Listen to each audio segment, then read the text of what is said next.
everyone. It is a great honor and personal privilege to welcome our distinguished panelists,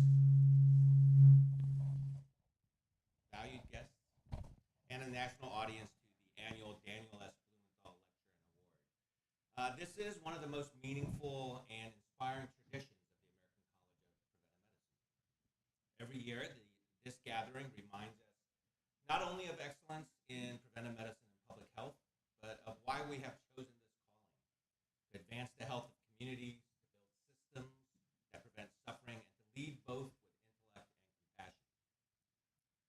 Dr. Blumenthal embodied those ideals throughout his life. He was a scholar and a teacher, and a servant leader whose tireless work empowered communities, improved the health of populations, and advanced health equity for all.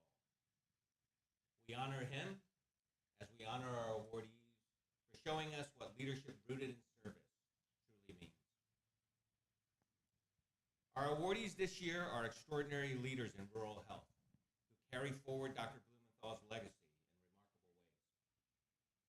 They have worked in communities where resources may be scarce, but where innovation, partnership, and resilience flourish abundantly. As preventive medicine physicians, we understand that geography should never determine destiny. The health of rural America is intertwined with the health of our nation, and those who serve and lead in rural communities represent the very best of our profession, grounded in science and driven by service.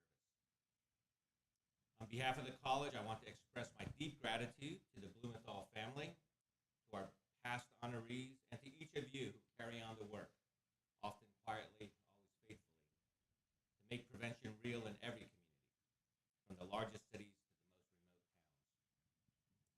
It is now my great pleasure to introduce this year's Daniel S. Blumenthal Award recipients and panelists, whose leadership in rural health exemplifies the courage, compassion, and commitment that Dr. Blumenthal himself embodied throughout his remarkable life. First is Peter Caboli. He is the Executive Director of the Veterans Health Administration Office of Rural Health, although he is here in a private capacity today. Many years ago, I served as director of this thing called the Policy and Planning Group that helped establish the VHA Office of Rural Health and the Veterans Rural Health Resource Centers, where Peter served as one of the early directors. He has continued to provide inspired leadership and dedicated service to veterans throughout the many years since then, and now leads the VHA Office of Rural Health with vision and devotion. Second, we have Q Ree, who is the President and CEO of the National Association of Community Health Centers, or NAC.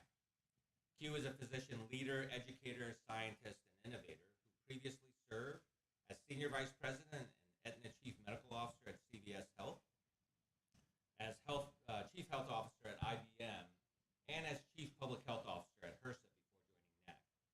NAC represents community health centers that serve over 32 million people across more than 16,000 locations nationwide.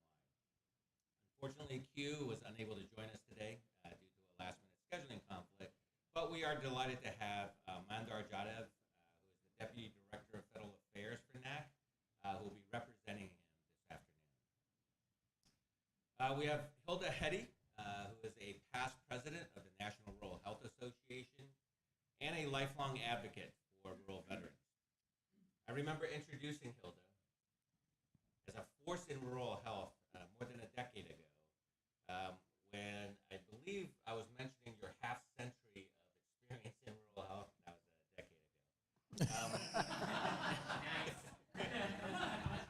So her work and advocacy have really touched countless rural communities, and she remains one of the most respected and beloved voices for rural health in America, a true pillar and beacon in the field. Tom Morris is the last award recipient. He's the Associate Administrator of the Health Resources and Services Administration, who oversees the Federal Office of Rural Health Policy. Tom began his career as a journalist, but fortunately for all of us, stayed in public service. He's been one of our nation's greatest rural health champions for over 3 decades, and his leadership, integrity, and vision have shaped national rural health policy and inspired a generation of public servants. Unfortunately, Tom was unable to join us today due to the government I've taken the liberty of scratching out his name on the trophy so we can reuse it again next year. Not a joke. But let me turn the dais over to our event moderator, Mark Chichester. Mark currently leads ACPM Advisory, our newly launched, wholly owned subsidiary of the college, focused on federal healthcare consulting opportunities.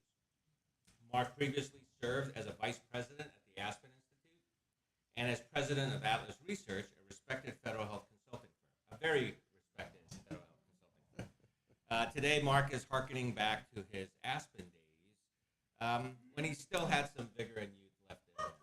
So with that, Mark, I turn it over to you. Thank you so much, my dear friend and colleague.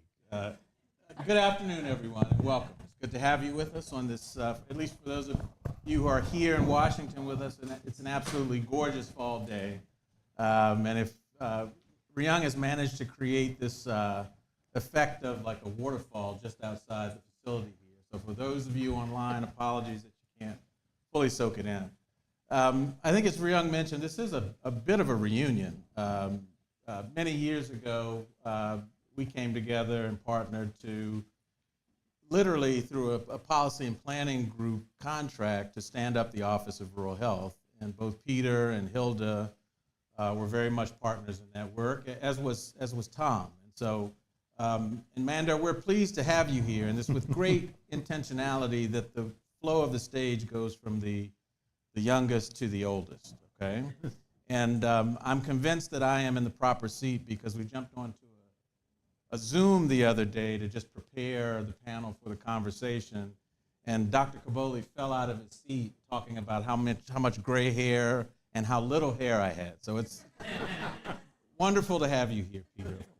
So look, with Tom out of pocket today, I'd hope that we might begin the panel by having Tom frame the current state of rural health.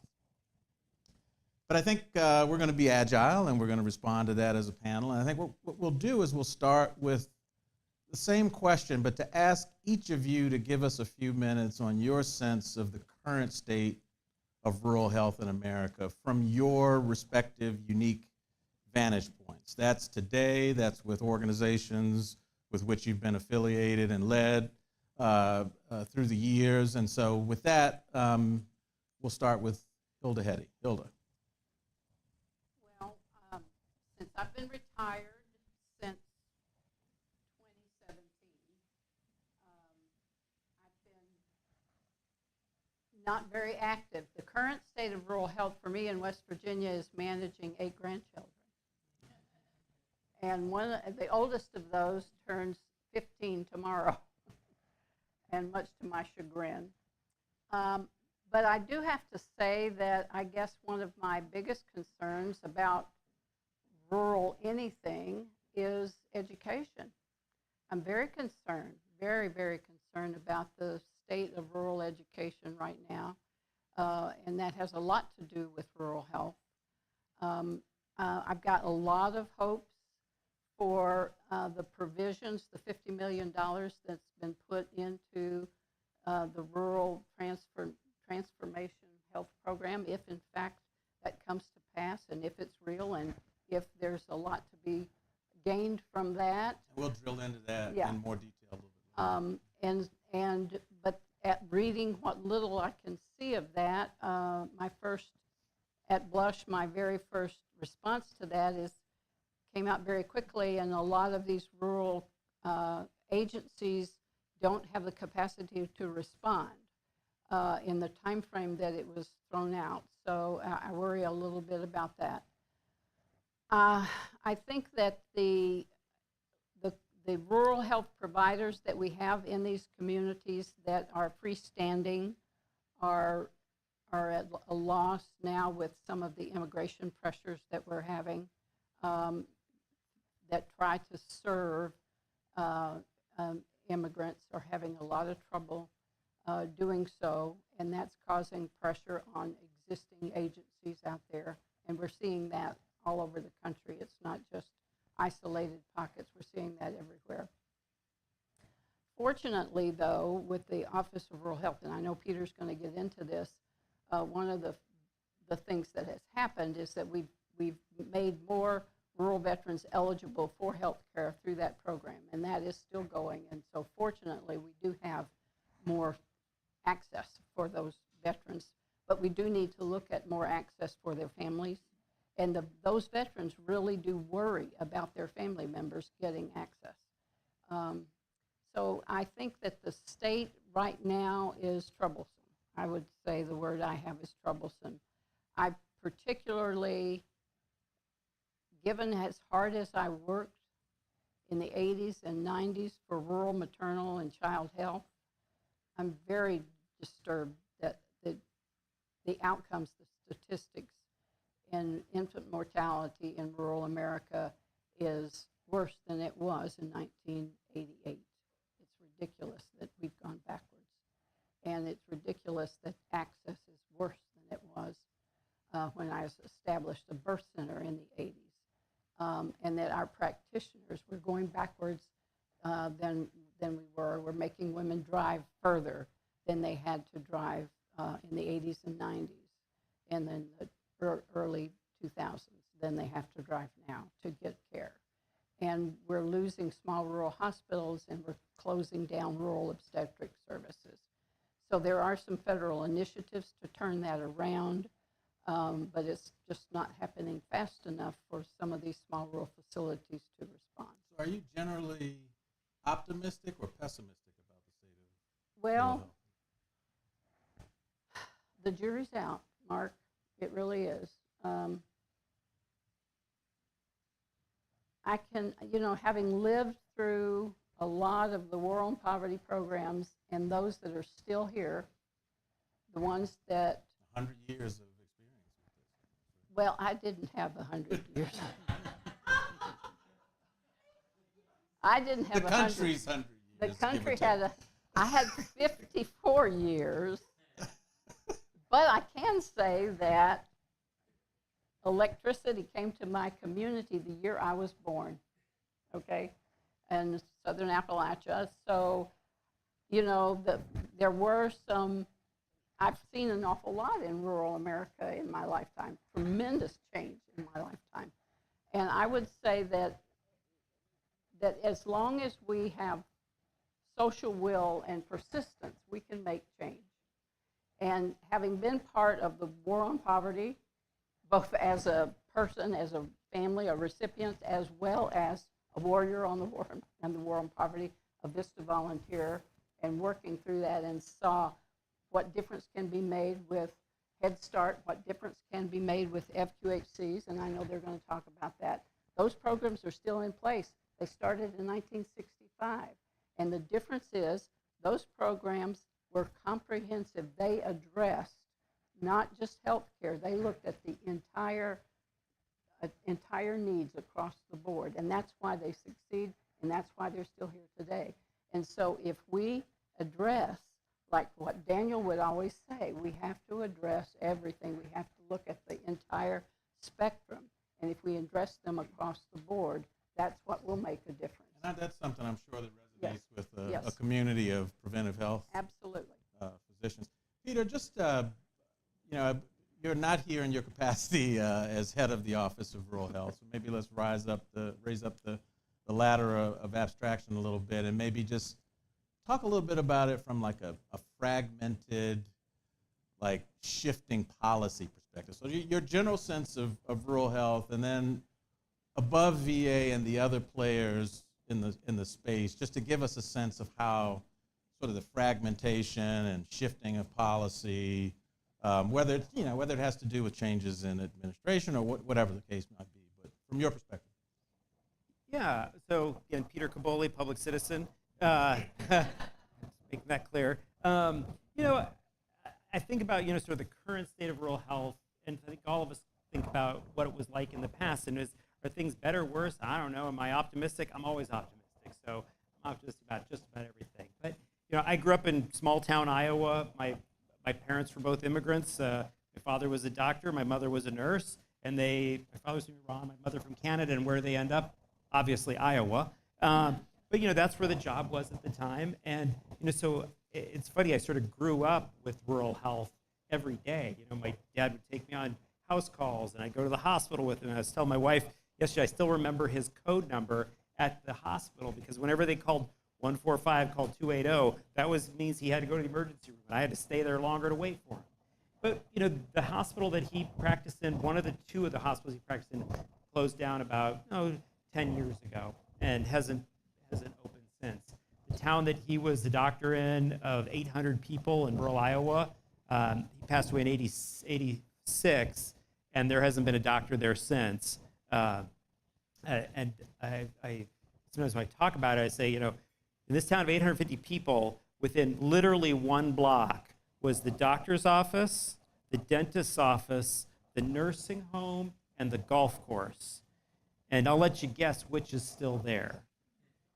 Just the golf course. There is no nursing home. It was bought by a large company a few years ago, and they drove it into the ground, and it's now growing weeds. The dentist left shortly after my dad died. There hasn't been one since. There's not even a pharmacy. There used to be a pharmacy in town too. So now, does every town of 850 people need a doctor and a dentist and a pharmacy and a nursing home? No, but we have lost way too many. And where we are right now, you know, I guess I'd say that my experience with rural health in the government and outside has always been a patchwork of things. They always work on very low margins, oftentimes negative margins, you know, so you're barely making payroll, and then something, you know, comes in, and you know, you can make payroll this month, or at the end of the fiscal year, something comes in to support it. So I think, like our healthcare system in general, it's a patchwork, whether it's, you know, private sector healthcare, the federal government, VA, whoever, all those things come together, and if there's enough money flowing, they can stay open. Currently, you know, I think the future is always, which is hard to predict, obviously. You know, we don't know how much that flow of funds to support rural hospitals, rural health clinics will continue.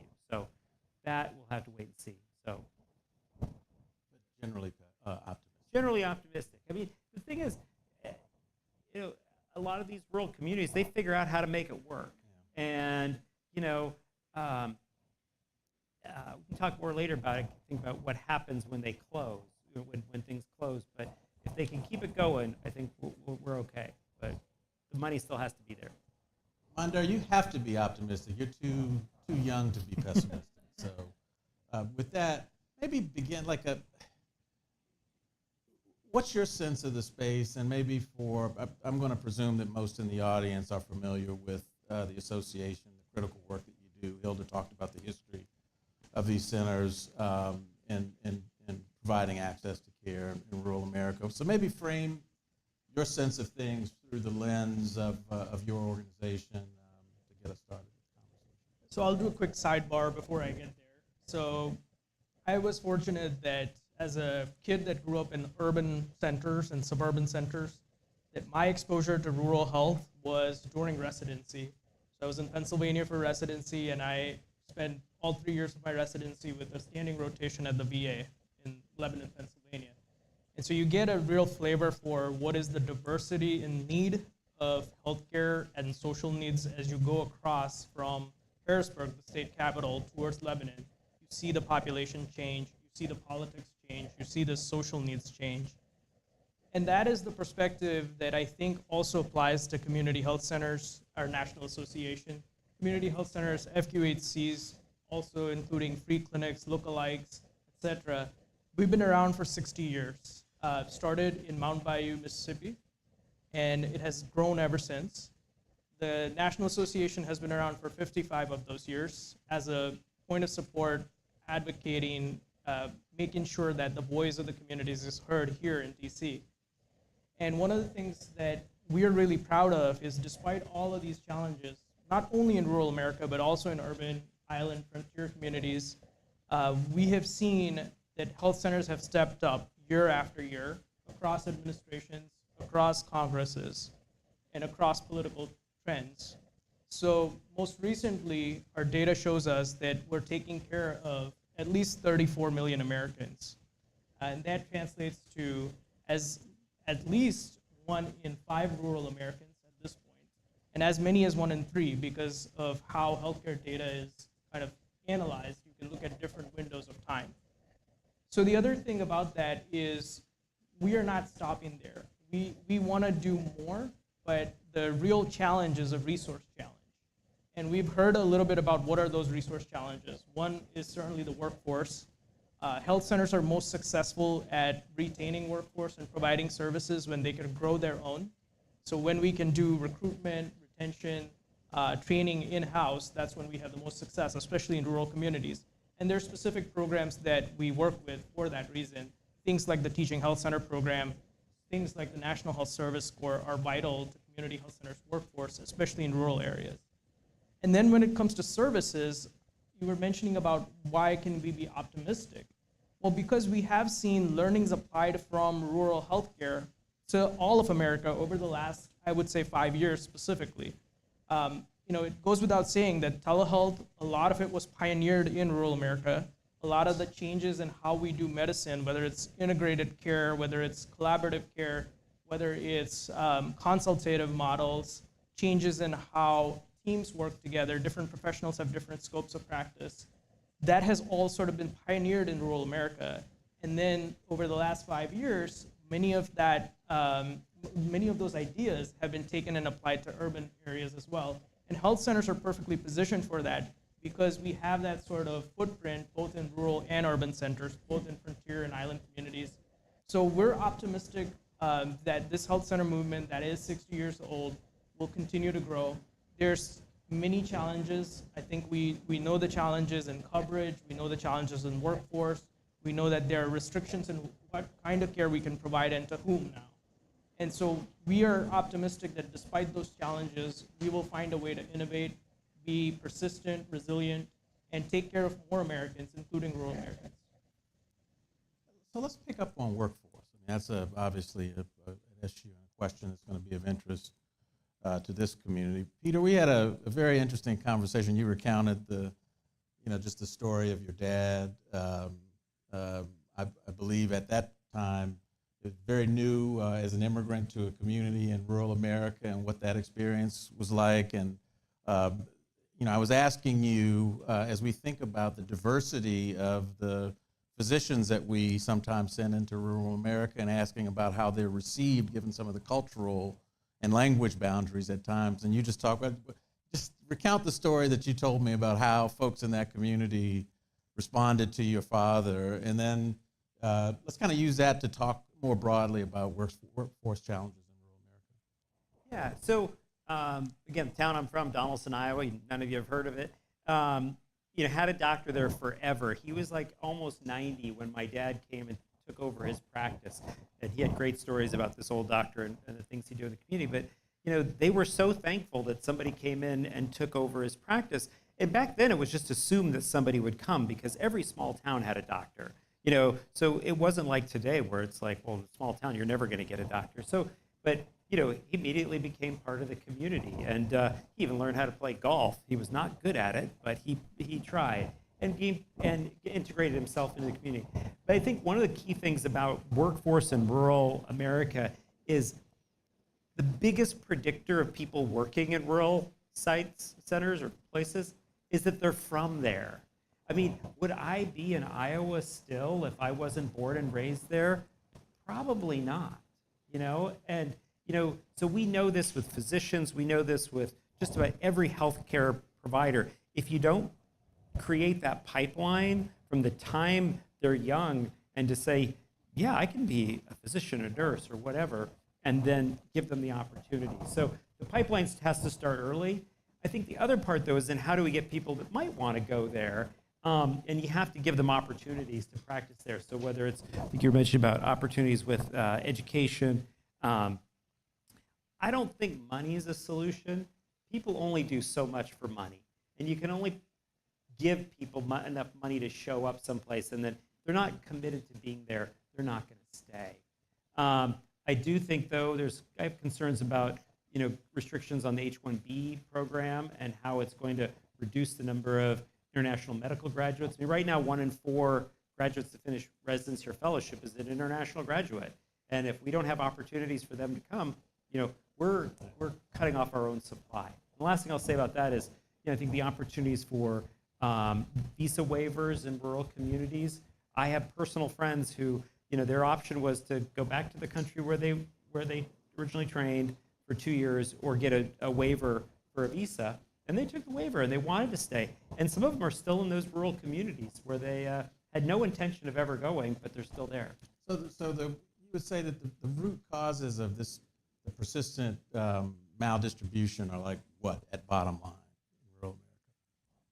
Well, I think it's still you got to get people from those communities to train in those, to go away from training, because you can't all train in a rural location. Some can, but the training is in an urban center, and then they have to come back. Absolutely. West Virginia in the 70s opened 2 new medical schools. So there are 3 medical schools in a very, very small populated state. And in the early 90s, the state funded a program to actually put training in the communities. And I headed that up for 18 years before I went to work for Atlas. And we developed training sites in rural communities and made that a degree requirement of not just medicine, but nursing, dentistry, and pharmacy, and physical therapy. Sent everybody out to do 3 months of training in these rural communities. And in a 30-year period, including in the 90s when we were doing that curriculum shift, we completely reversed the origination or the graduation from the medical school of the entire physician workforce. And the Shep Center at the University of North Carolina actually did that study. And we didn't even know they were doing this study, but they did that study on graduates of the physician workforce in West Virginia. So Peter's absolutely right. It's where you come from and that determines where you practice. And like my family, I have 5 siblings, and both my brothers grew up rural and they became rural physicians. And that I really think that's the big deciding factor. And when I was a hospital administrator, looking at candidates to recruit to our small rural hospital, I looked at, of course, all their credentials and, all that stuff, but I looked at the high school they went to, and then I would investigate that high school. I wanted to see if they really went to a rural high school. And then that's what I talked to them about on the phone before I set up their interview. And I know from your vantage point, we talked about some of the innovations around workforce in rural America. Maybe you can make mention of a few? Teaching Health Center program, we've looked at the data. There is a study out there that goes back and looks at what is the last 10 years of the Teaching Health Center program produced. And we see that there is that retention. There is that sort of factor of if you train someone in a underserved community, in an FQHC, in a community health center, in a rural health clinic, that the retention is 2 to 3 times as strong as compared to someone who's training in a largely academic medical center based in a city environment, for example. And we also see that while Peter's point about if someone comes from a rural community, it's more likely that they will continue to practice in a rural area or go back to one, it's not 100% required that they come from a rural community, as long as you provide them with sufficient exposure during their formative years of their medical training, whether it's a physician. With the National Health Service Corps, we see similar things. It's something like 80% retention. Once you have someone complete those 2 years of their service commitment, they are more likely to stay. And you can steer people towards those communities by providing these kind of incentives. Because normally when you're an undersourced provider, for example, a community health center, a rural health clinic, community mental health center, you are at a disadvantage inherently compared to a large academic hospital system in terms of your ability to provide the resources, the curriculum, the faculty, the infrastructure that is required for a high quality medical education, nursing education, behavioral health staff education. And so I think resources do matter. I think this is why things like, we know Tom's not here unfortunately, but his office at HRSA has been a phenomenal resource in not just for physicians, but all types of providers to increase that sort of retention, training, recruitment in rural areas. I think the VA is another big partner for rural communities, including community health centers, because when the VA invests in training folks in rural communities, that then provides additional spillover advantages to folks who want to stay in those areas and work with patients that are, say, impoverished or are unhoused or have additional social medical needs. So there is a sort of synergy to these programs and these incentive structures, and that's why it's so important that we protect these types of structures, whether it's HRSA funding through the Rural Health Office, whether it's the preventative medicine residencies, whether it's the Teaching Health Center program, whether it's the National Health Service Corps. All of these programs have additive synergistic effects, and when we combine them with things like the community health centers, you can really change the nature of how you're doing workforce development, retention in these areas. I know that you have members of the ACPM community that are writing and thinking about some of these issues. So I'm almost certain we'll get some questions and comments on that when we get to the audience Q&A. I want to turn to VA. It's interesting. I had no idea that you had VA connections as well. That means everyone on the stage has had some connection. We work with Tom, even though from his HRSA purge. So Hilda, 1 in 3 of the 9 million veterans in America live in rural America. And as Riyang mentioned earlier, from your advocacy with the National Association to the VRHAC at VA, and as out in industry, standing up amazing programs. I see Meg Cabot came in a little while ago, dealing with homelessness in rural America and urban America.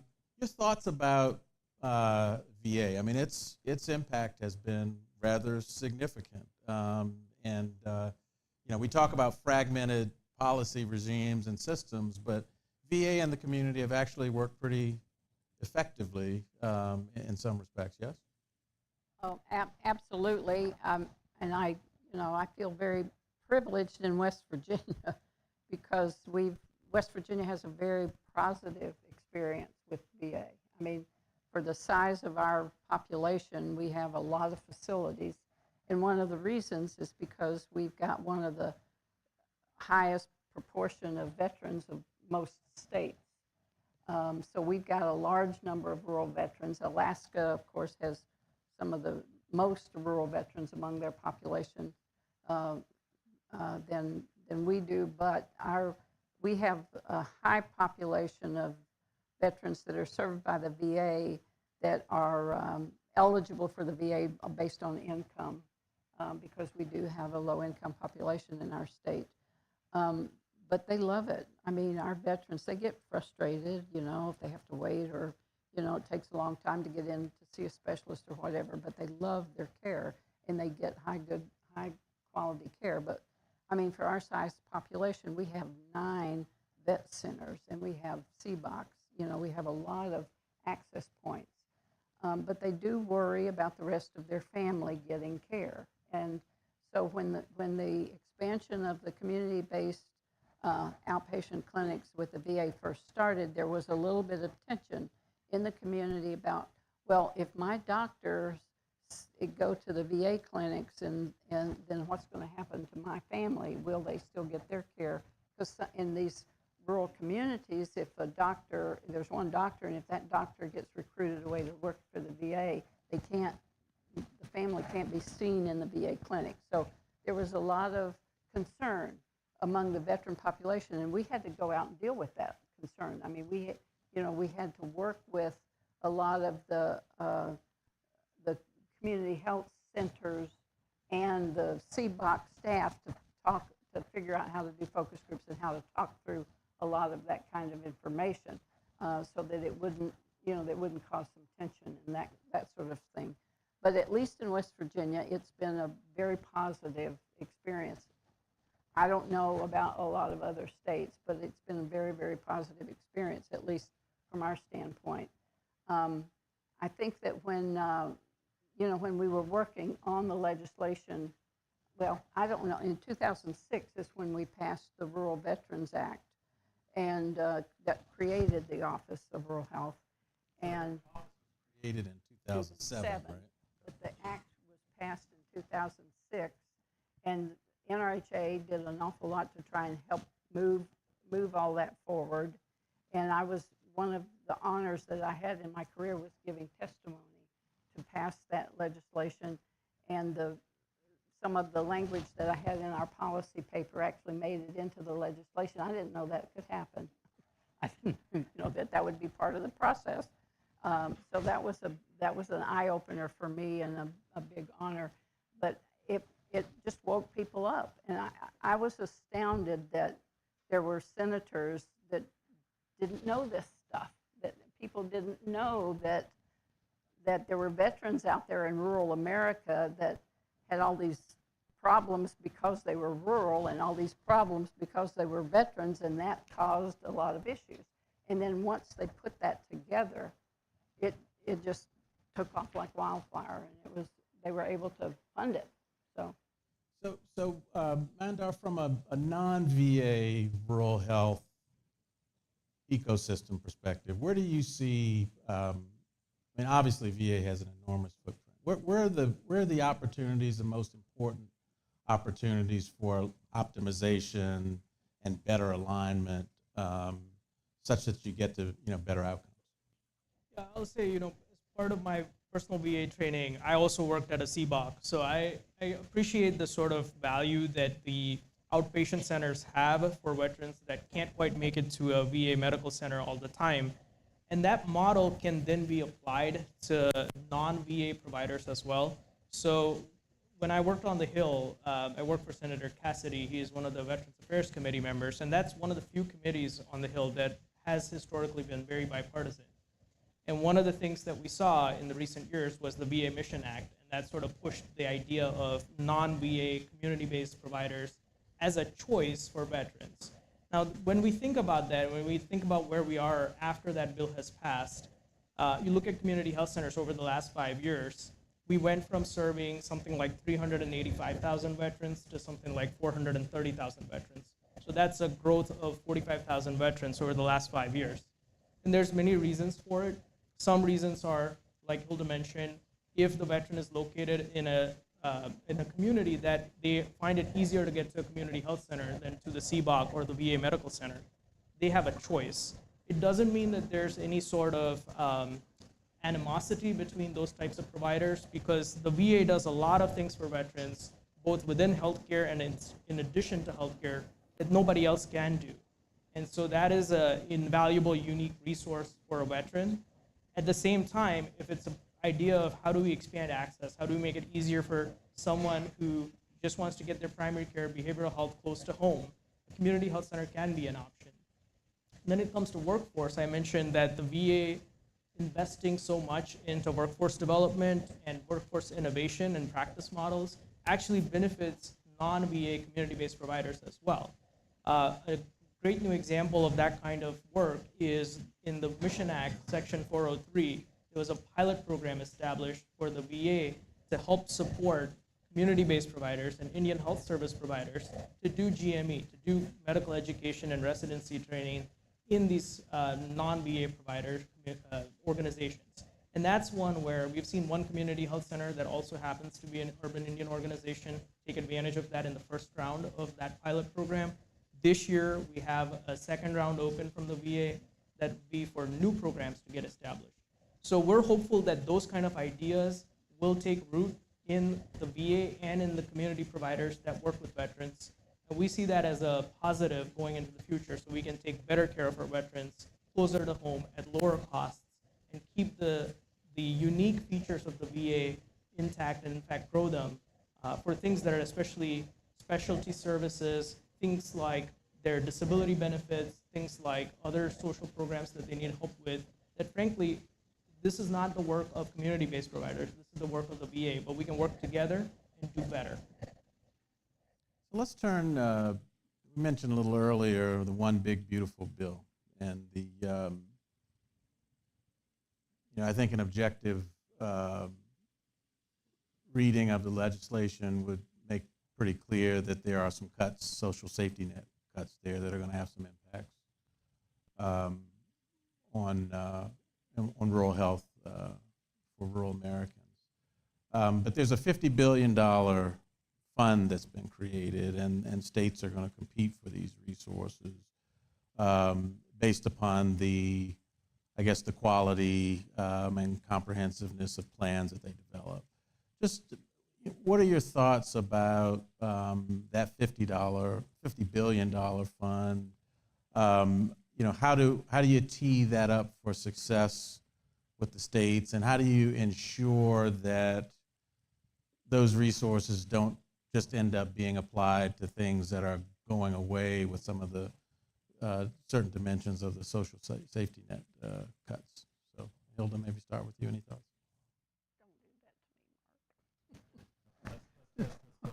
Okay, I'll go first. Thank you. Yeah.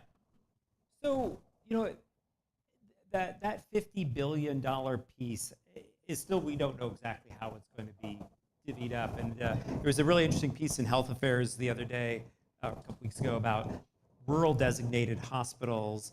And the largest rural designated hospital is New York Presbyterian with a $9 billion budget.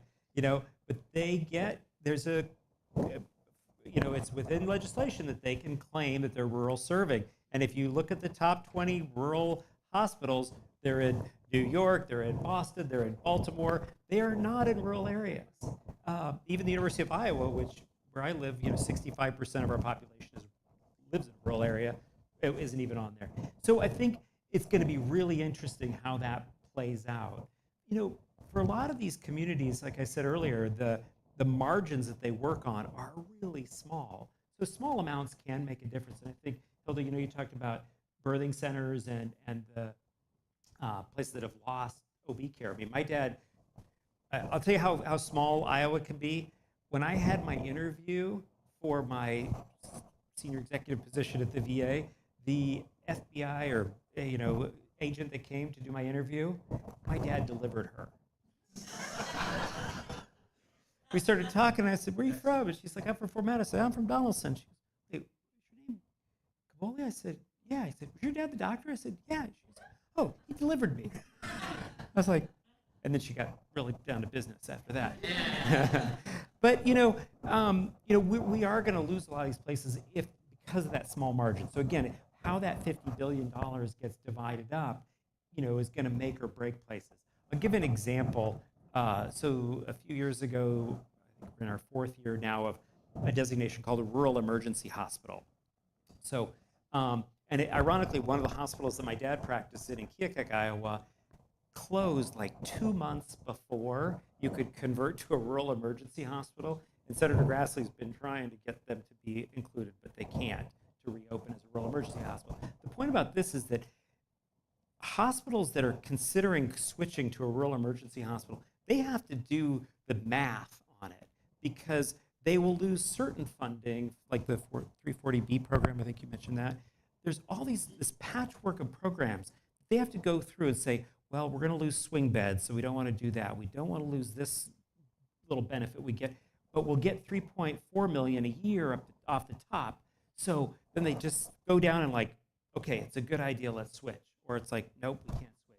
So I think that's part of this whole problem is like, we're just going to be patching things together now with this $50 billion.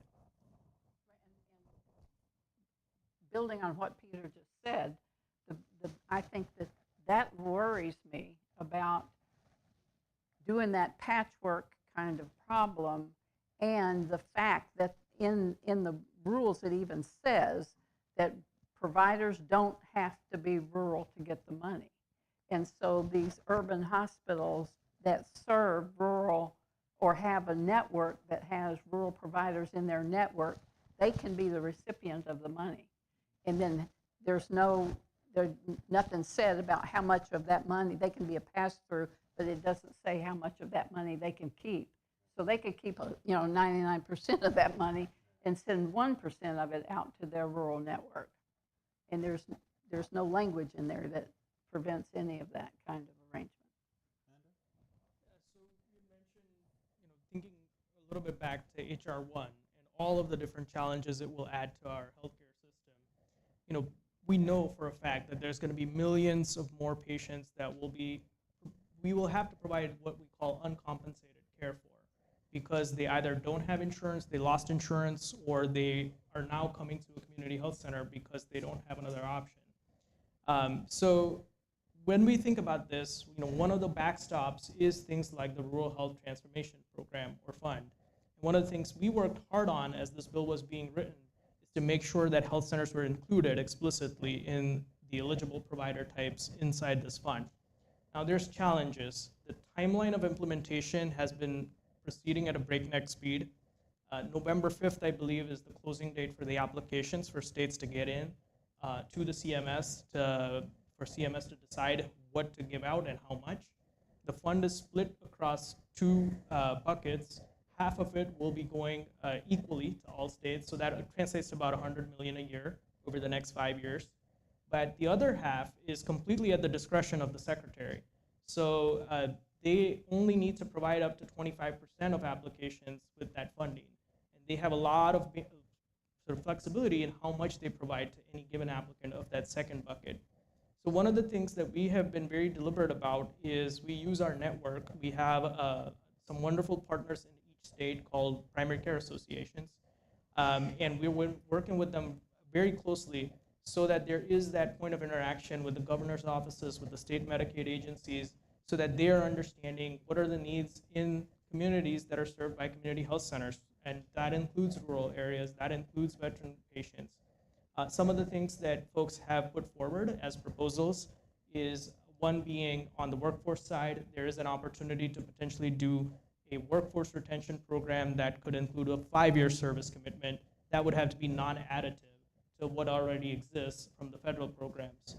There's opportunities to do better health infrastructure, whether it's with better EHRs, whether it's with deploying AI technology. And we are working on trying to get those type of proposals to be considered. There's opportunities in substance use as well as mental health. Now, what's important there is we've had to be very clear in our messaging and communication with the various governor's offices and state Medicaid agencies and CMS that we don't want you to take this and just replace what is being lost or cut. Whether it's in the SAMHSA programs, whether it's in the state programs, there's been a fair bit of reduction in both workforce and funding on these behavioral health programs. So what we've been trying to clear with them is we don't want you to just replace that. That still needs to be there, but this is intended to be supplemental. Now, having said that, there is the reality of, there's a ton of pressure on the community health providers of, how are you going to deal with this increase in uncompensated care? And so it's a very delicate process right now where we do want to stick with the spirit and the principles of that fund, which is it's intended to improve healthcare in rural America and not just replace what is being lost. But there is the reality that a lot is being lost. So we will see, I think in December, we're going to see CMS make announcements on how the funding is going to go out and what is being approved, what is being reviewed and improved.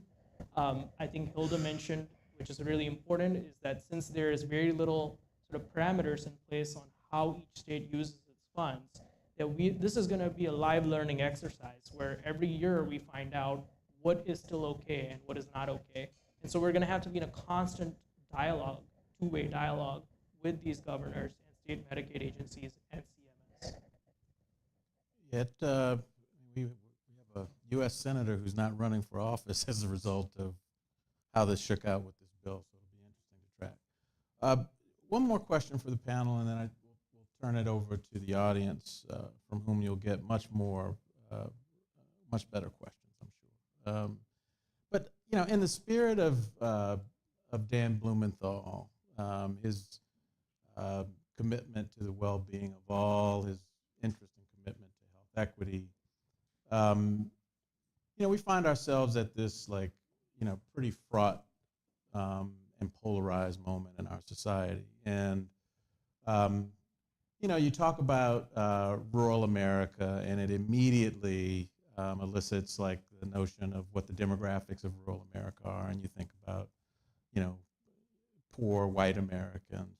You think about, when you talk about the challenges that are faced with respect to, or in urban environments with respect to healthcare, two different demographics, yes, in America at this moment of hyperpolarization, but there are really a lot of similarities in terms of the challenges that are faced there once you get outside or get beyond the context. So whether that's under-resourced health providers in the ecosystem, whether it's affordability, high burdens of chronic disease, workforce we talked about, and these very strong links to poverty and health.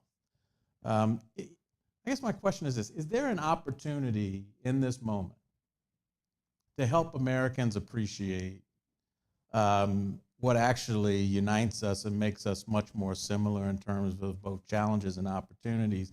And what can we leverage from the lessons taken from rural America in terms of what we've talked about here today in terms of addressing access and quality of care? What's the opportunity there to bring what might on the surface appear to be two disparate demographics of Americans and to come together to talk about the things that make the challenges that make them similar and to work together on solutions to those challenges? Well, the one thing that I do know about rural America, regardless, is that rural Americans know how to problem solve. Rural Americans of any ethnicity, any background, any race, no problem solving because they have to. I mean, adversity breeds a certain set of skills. And, poverty as a common factor forces people, I think, to innovate. And it doesn't always, resilience isn't always there, but for those people and those communities that are resilient, they do respond. And I think that as professionals, that's what we have to zero in on. And we have to do it in such a way that we don't patronize, we don't try to get in there and tell people how to do things, but we foster and nurture that we are only there to guide but not to fix. And I see so many organizations and so many strategies and approaches over the years that have come up with the solution and tried to go into these rural communities and work with rural families because they've got the best idea that fall flat. They have no idea. You can't use that word anymore. You can't use cultural context or cultural competency anymore, but that's exactly right. But they don't understand the basis of that to actually make it. But to me, the difference is if you don't have the social will or the persistence to make a difference, it's never going to happen. And we've seen things that are still doing good because they have had the social will for years, because they have had the persistence to do it. And I talked about Head Start earlier, and I talked about FQHC's 1965 is when that started. Head Start started as a summer program, 8 weeks, and look, 60 years later, 38 million kids. Those kids, we've made a difference in all of those humans' lives, and God knows where they are now. But to me, that's where we have to start because that was a cross-cultural program. It looked at feeding those kids. It looked at their cultures. It was education. It gave them health. They showed up to learn their ABCs, and they got their ears checked, their eyes checked. They got their vaccinations. It was a total comprehensive program. And we understood healthcare in that environment. And the FQHCs did the same thing. That's why they're still here. That's why they worked. You mentioned the centers. Let's go to. There are a lot more connections between urban America and rural America than there are disagreements or disparities. I think when we think about what people need as their basic needs, they need food, they need housing, they need transportation, they need healthcare. Those are some of the things. They want to be able to take care of their family, no matter whether they live in rural or urban America. We think about food. A lot of rural America feeds urban America. We think about transportation. We think about things like the essential air transport services that are offered in rural communities. A lot of that is only possible because the urban tax centers provide funding to make that possible. So there is a lot more connection between these communities. When we think about the innovations that are happening in healthcare, we mentioned telehealth earlier. That's an example of where both urban and rural America can benefit, because while the needs might be different, those services work similarly in both settings. So there's more connections. When we think about federally qualified health centers, community health centers specifically, one of the things that is shared, regardless of whether you're in rural community, urban community, island community, is they're all governed by patient majority boards. So inherently, there is a responsiveness to the community's needs that is built into that model. And that's why we think it's so powerful and why it's lasted so long, is that you can customize based on the community's needs. And what we find is, regardless of where this health center is located, in addition to the governance model being similar, there's also the fact that somewhere around 40, 50, sometimes 60% of the patients are either at or below the federal poverty level. So that is a shared experience. When it comes to Medicaid as a form of coverage, 50% on average of all health center patients have Medicaid as a payer. So that is a shared experience. Doesn't matter whether you're rural or urban. And so we think about those kind of similarities in the different settings. Certainly you want to customize to, you mentioned, I think, Alaska earlier. I was speaking with a health center from Alaska, and they were mentioning that 90% of their supplies come in by seaplane. Now that is a unique situation compared to, say, if I have a health center in Baltimore. Their challenge is how do they get the facility to be accessible at all hours because of, say, like security concerns. So there's different needs in each community, but what is shared is the governance model. What is shared is usually the payers are very similar. When you look at you mentioned poverty as a common denominator, that's another shared experience across the patient demographic. And so we think of it as more interconnected. We think that this focus that we hear right now in our Congress and the administration on rural America, that can be a good thing for everyone. We can work with that focus and try to deliver benefits to all communities, urban, rural, island, frontier alike. Seeing it as zero-sum kind of. Peter? Yeah, I think that it comes back. It reminded me a lot of like when I first started with the Office of Rural Health in 2008. We all first met, but even back then, it's like, well, I'm supposed to be directing this Office of Rural Health, and I don't even know what exactly rural means. And 15 years, 17 years later, still don't know exactly what it means sometimes. There are at least 9 different federal definitions of what is rural. And almost all of those definitions have to do with where the money goes. And because you got to draw a line somewhere, if you're going to say a program gets money or doesn't because of being rural, what is your criteria for that? And I mean, even the VA's definition is different than some of the other definitions. We do, but even that's changed. It changed in 2014. So these things evolve, and so I think rural America is very heterogeneous, and that's something too. When we study rural America, and specifically in veterans, is that there are a lot of regional variation differences. That you may have something in the Midwest and an clinical outcome that is very different than the Southeast, for example, for lots of factors. But one thing I think that we're all touching on, and it is the unifying principle, is still poverty. And I'll give you an example. We just finished a study last year looking at the outcomes after being exposed to natural disasters. And the first ones we've looked at with Hurricane Harvey and Houston area, and Hurricane Sandy, which is in the New York and New Jersey area. And some of you probably lived through those hurricanes. And they were devastating. But they did not discriminate based on where you lived. That hurricane came in and took out entire neighborhoods. But what really made a difference in the outcomes afterwards was where you lived. If you lived in a low area deprivation, using the area deprivation index as a measure of poverty, if you were in a low deprivation index area, you had much worse outcomes. And that was the great predictor of everything. You know, people with means, like most of us here, if you were exposed to something like that, you could pack up and move someplace else. You could stay with family. A lot of people don't have that. And so I think in the rural communities that get impacted by these events can be disproportionately impacted if poverty is part of it. So it's a great equalizer.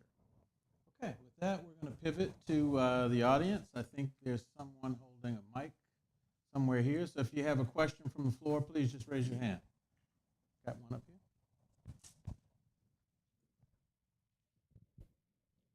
Could the group comment on the role of nurse practitioners and physician assistants in rural health these days? I was still just talking. So where I work, you know, PAs and nurse practitioners have an incredible impact on our rural clinics. They have essentially full practice authority. You know, they're bound by sort of federal rules as opposed to individual state rules. And, you know, in a lot of these small communities, that's what they can recruit. And as long as we have set up, you know, networks of specialists and consultants, we're working on something right now where it's basically a real-time, you know, you can just almost press a button and get a consultant, you know, on the phone to help answer questions. I mean, I worked in a rural hospital in Marengo, Iowa, and I was the only person there, and I was like, you know, there's stuff that comes in here that I am not qualified to take care of. And I think as long as you have that support for PAs, nurse practitioners, they provide awesome care. Been relying on integrated team-based care. And so nurse practitioners, physician assistants, associates, depending on how you want to use the term, they have been an essential part of the community health center model. That's how we can deliver the number of patients that we can serve, but as well as the cost of care being lower is partly because we have the team-based care model. When it comes to the workforce, health centers have been investing in additional training programs for nurse practitioners as they start out, because a community-based setting is a high need, high demand setting. And so what we've found is that if you have someone who has just graduated from, say, a DNP program, they're fully equipped to take care of folks, but it can be very overwhelming when they first start in a community health center just because of how much the patients need and the volume as well. So what we've found is when a community health center has a optional fellowship program, which is about a year in length, where the nurse practitioner gets protected time to learn both from their peers, from other team members, to do some research. That provides them with a better sort of pathway to becoming a full-on sort of full-time clinical provider, and are more likely to stay in that community health center after finishing that fellowship. So it started off actually with a small HRSA grant, which is a Title VIII Public Health Service Act nurse practitioner grant. And it went to about 16 community health centers over the last few years, about $500,000 to $700,000. And that proved to be so successful that that model has been replicated, partly also learning from the VA's model of how they do nurse practitioner delivered care in team-based settings. And now that's like replicated to somewhere around 500 health centers without all of that federal funding. The federal funding is still available only for 16 health centers, but there's about 500 that are doing some form of training for their nurse practitioners. And oftentimes when you have a nurse practitioner program, it's easier to also put in place a physician assistant, physician associate program. And once they build that sort of administrative capacity, then they can also do things like dental assistants, dental hygienists, pharmacy technicians, medical assistants. That's been my experience traveling across the country, meeting with community health centers, is that once they get started on one workforce program, they're more likely to build another workforce program in parallel, in tandem with what they've got going on.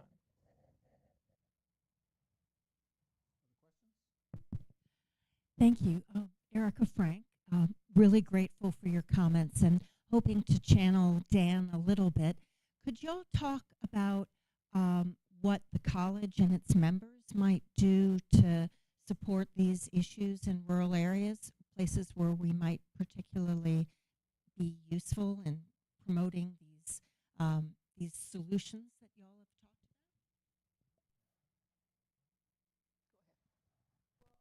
I was thinking about that. I'm glad you asked that because we talked a little about this the other day.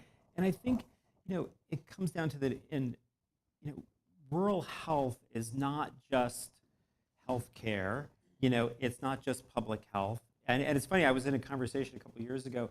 People started talking about rural health and they started about public health and healthcare. And then I said something like, "Oh, you're talking about healthcare. We're talking about public health." I'm like, I don't know, the rural communities I've worked in, it's all integrated. And I think, especially with like preventive medicine, this all has to be integrated because there's not enough of you to be in every community. So how do we integrate public health, preventive medicine, the healthcare systems, volunteer organizations, all the things that make a community? And I think that's something sort of socially we're losing a little bit. We're all more attached to our phones than to our neighbors. And how do we work together as a community? I think you sort of talked a little bit about that in terms of how the community comes together, and we can take a page from that in rural communities. Exactly. Your question reminded me of, when public health first started coming into rural areas and public health departments started, we had to take the only GP that was in practice in these communities, and he became the public health officer. So he had to close his office one afternoon a week to go down to become the public health officer and take his nurse to become the public health nurse. So, I mean, that dog don't hunt, so you had to come up with a way to look at collaboration around that. So since preventive medicine is all about collaboration, is taking some of those kinds of things about collaboration, like Peter was saying, is those kinds of lessons in collaboration is to take those lessons into both clinical practice and community-based practice. And those are the lessons that preventive medicine is really all about, and getting that into the mainstream. I think there's a common theme here, which is, how do you address population and public health needs in addition to direct, I don't want to say direct primary care because that's a special term of art now, but just providing primary care directly. So one of the things is that when it comes to community health centers, we have to look at outcome measures. We have to look at how are we doing for things like major chronic conditions. How are we improving the health of our patients, not just providing more care? And so one metric that we look at, for example, is in diabetes. And so in diabetes, right now, we know that community health centers outperform your typical Medicaid HMO. We provide about 70% of our diabetic patients have their A1C under control. But then taking that, which is an aggregate national number, down to each community health center, that requires additional resources. So one example being, I was talking with the health center in Arizona, and they have come up with a type of professional, a designation called population health technologist. So what does this mean? So what they're doing is they're taking their medical assistants, providing them with a training program, which is developed by physicians and social workers together. And what they do is each time there is a clinical care encounter with a person with diabetes, immediately this individual follows up with them, make sure that they have the 360-degree healthcare needs addressed. And they're not providing the care, they're not providing the services, they're making the connections. So in a way, you could argue, what is this? How is this different from a care coordinator or a case manager, for example? But one of the reasons is that this individual, by way of being a medical assistant, being trained in this curriculum, is also looking at their diabetes numbers. They're looking at their A1Cs. And in a way, because you're offloading that workload off of the physician, nurse practitioner, physician associate, you're now increasing opportunity to provide care, and it's systematic, because regardless of whether the patient is in the clinic or not, this individual, this scientist, this technologist is following this person's diabetes A1C numbers, for example, over the course of the whole year. And so that's a form of innovation, and I think we're gonna see health centers do more and more of this kind of thing, because we've also lost resources on the public health side. When public health departments had their funding cut and their staff cut, a lot of the data connections that existed between the primary care setting and the public health setting were lost. So this is one way in which we're innovating. Other questions?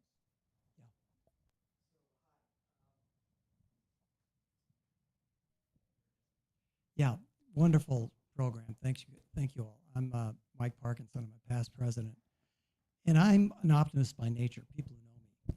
But coming away from these Hill visits, I ain't so happy. And listening to you all who basically are putting a spin on a very bad time, I'm very pessimistic about the state of rural health and where we're heading, because the determinants of health, which determine whether or not people are healthy, can do self-care.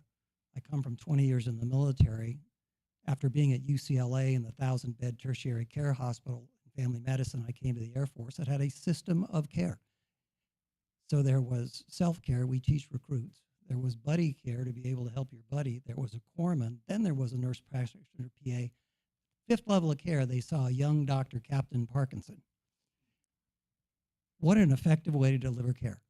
And by the way, do you think the patients loved it? Of course they did, because they had access to it. We've taken health education out of the schools. We've taken education out of the schools. We've basically got the infrastructure where food insecurity is greater than ever. We're cutting SNAP. The very foundation we need to create educated patients, no less healthcare providers, and I totally love, Hilda, what you said, they got to come from the neighborhood. But if you don't have the pipeline of healthy children and adolescents who got education that's science-based, we're in deep kimchi, excuse my French, okay? 35 years ago, I came to Washington at the request of this president, Dr. Bob Harmon, in front of me, who was then the HRSA administrator, because we needed more physicians in primary care and preventive medicine public health. God love Fitzmullen that I worked for, Mark Revo, remember? Division of Primary Care. Primary care is on its deathbed, as far as I'm concerned. If you haven't read this week's New England Journal, it's like, not so fast. We're all jumping on primary care. I think we need some emergent, practical, scalable models that are outside the box. Coming back from Capitol Hill, we're still talking about HRSA piddly $8 million, and Medicare GME, which I fought for up in Baltimore with CMS, which basically my medical center, which I left 3 years ago, UPMC, loves it the way it is because they feed off the indirects. So they're not going to change the system. Nor is Anthem Blue Cross Blue Shield, who bought my consumer-directed HSA health plan. They're not going to change the system. They benefited from the ACA, and the ACA just made all our health systems grow bigger so that New York Presby can be called a rural hospital? Really? So I just urge us to think bold, different, and with all respect to kind of incremental, we've done, CHCs have been around forever, quite frankly. And we worked around with the Bureau of Primary Health Care and said, why don't you have preventive medicine in there? Well, we don't tell them because they're community boards. And does the board even know what a preventive medicine physician does in Toledo, Ohio? Have you given that presentation? Have you given a chance to know about it? Well, we don't do that because it's community, you know, I get it, inside the Beltway. But if you think of any models that are bold or emergent or are truly patient-centric versus value-based care, oxymoron. There's no value going on. UPMC doesn't get charged more for a second admission for a heart attack or for nosocomial infections. And in 30 years, to err as human, we haven't improved one metric. What is a radical model of redesign, or how does ACPM help you guys do it? Because I would posit, null hypothesis, we're not getting there, and it's actually probably worse than it was 30 years ago when I came here and sat in these corridors. Well, firstly, let me just say there's no replacement for experience, and you have the experience, so that's definitely very, very valuable because we need this sort of long-term reflection and knowledge to inform us on how to do things better. I love it. Yeah. And I will say that we do need your help. So one of the things that we are doing now as the National Association is we are working with the ACPM to try to be more deliberate in integrating preventative medicine principles into the community health center model. It will take time. Like you said, each community health center is unique in the way that it is serving its community, but there are shared needs. And so one of the things we can do is do better at prevention by integrating preventative medicine principles and physicians into that model. You mentioned the sort of very challenging political moment that we are in where, you know, we talk about the enormous need, we talk about the opportunity with primary care, but we do not fund it the way it should be funded. We do not provide the resources. And so we're very realistic about that. We think about, you know, what is the need versus what is the ask, and we have to tailor it to make sure that we keep those key stakeholders. I don't like the term stakeholders, but let's say stakeholders, invested in primary healthcare, in prevention. So, for example, one of the things that we have been lately talking about is this idea of the triple double in primary care, which means that right now we spend on just community health centers, we spend 1% of healthcare spending goes into community health centers. For primary care as a whole, it's 5% of all US healthcare spending, which is in the trillions of dollars, goes into primary care.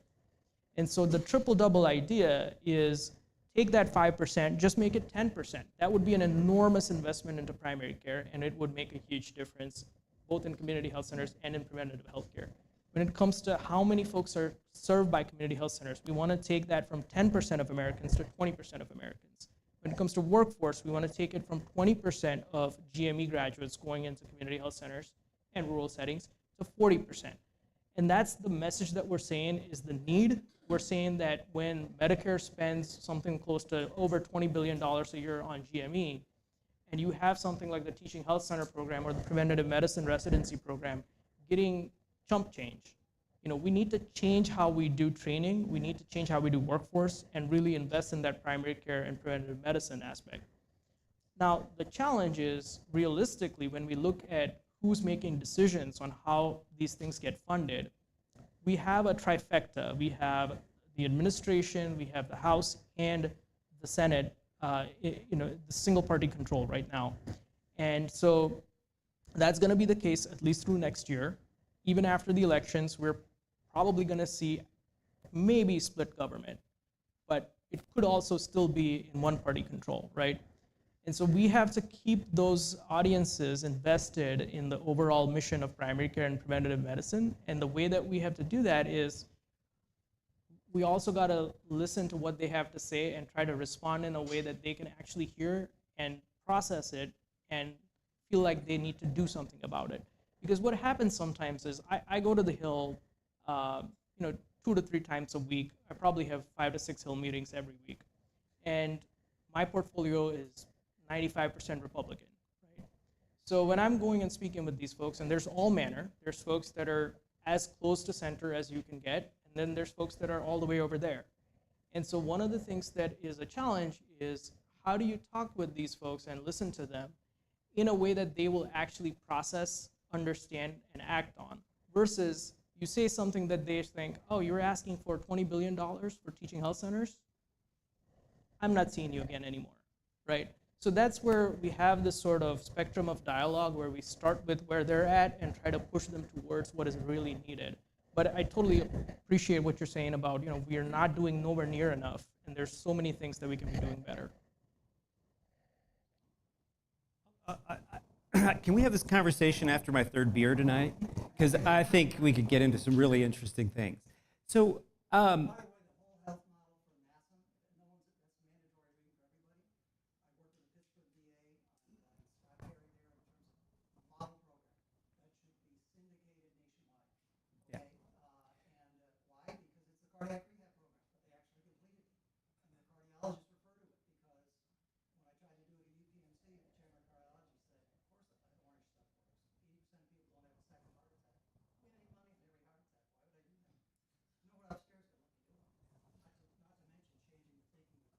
yeah, I'll tell you, we can talk about that too. We got that at the VA, really good. But here's why I'm optimistic, and I'll tell you, because I think things are going to get worse before they get better. And that's why I'm optimistic. You all remember, in 2008, before the Affordable Care Act, we reached almost 50 million uninsured, right? And we got that down to what, about 14 million with the Affordable Care Act. And one of my proudest moments was in 2008, I get this call on my BlackBerry, which if you remember what those were, and this guy says, hi, my name is Vivek Murthy. You don't know me, but I know one of your friends here in Boston, and I need a doctor from Iowa to be at the White House on Monday. And I'm like, wait, is this like a prank call? Why are you calling me? And he goes, because you're the only doctor we know in Iowa. And I was like, okay, I'm the only one. We need 2 doctors from every state. So we showed up, and they had this thing at the Rose Garden. The only picture in my office is me with Barack Obama. My daughter, who's sitting right there, it isn't even in my office as a photograph. And I was so excited then about like, okay, we're going to do something here, and this is actually going to make a difference, and it did. And I think we're going to take a few steps backwards so people realize that if you lose your ACA coverage because the subsidies go away, or you lose your Medicaid because, no, we're not covering that anymore, I think it's going to make people change their views about things. I mean, remember how everybody said, "Oh, I don't want Affordable Care Act. I don't want that." And then they're like, "Well, what about having your kids on until they're 26?" Well, that's okay. I'll keep that on. What about not counting or against pre-existing conditions? Oh, I kind of like that too. And we pieced it out. They're like, "Yeah, I like that," but the whole, it took them a long time to appreciate it. So that's why I'm optimistic, because things will get worse before they get better. So why are you optimistic? Where are you? Well, Peter, well, the 50 billion proposals are due on my birthday. I'm not, so I'm not.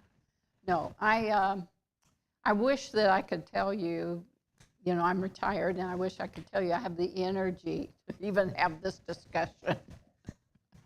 But I've seen a lot of come and go. I really have, and I put a lot of my effort in reversing some very bad trends in maternal infant mortality.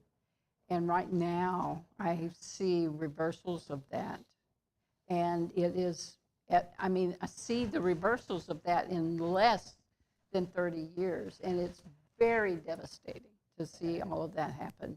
And even with mid-level providers, mid-level providers, in my opinion, reversed a lot of that problem.